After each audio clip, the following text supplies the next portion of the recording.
प्रेम आणि त्याग या नाण्याच्या दोन बाजू आहेत.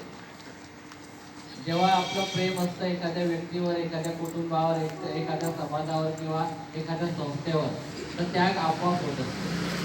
आणि जर आपण त्याग नाही केला तर असं समजायचं की प्रेम थोडंसं कमी पडतं. मला 2017-18ची गोष्ट आठवते की ज्यावेळेला आपला ग्रुप सुरू झाला आणि त्यावेळी ग्रुपमध्ये 2-3 असे खूप चांगले रनर होते, जे 10, 21, 42 किलोमीटर करू शकत होते. पण ज्यावेळेला आम्ही ऑफिसर्स कॉलनीमध्ये, आज सुरुवात असल्यामुळे मी पुन्हा सांगतोय की ज्यावेळेला आम्ही ऑफिसर्स कॉलनीमध्ये धावायला सुरुवात करायचो तर 100 कसं तुमचं होतं, आज 50 मिनिटं सुद्धा धावू शकण्याची काही वेगळी. तर आमची सुद्धा परिस्थिती तशीच होती. त्यावेळेला सन्माननीय प्रवीण पालनकर किंवा डॉक्टर तुषार पाटील असतील किंवा इतर काही सदस्य असतील, चारूताई होत्या, हे समोर जाऊन पुन्हा माघारी यायचे आणि आम्हाला पुन्हा म्हणायचे चला चला धावायचं आहे, चलो रुकना नाही आपको भागना है, जसं आता आपल्या इतर रणच करत होत्या.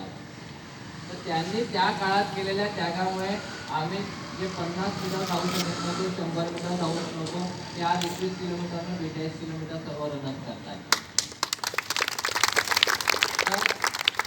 तसंच प्रेम आपल्या ग्रुपवर सर्वांचं आहे, मला माहीत आहे.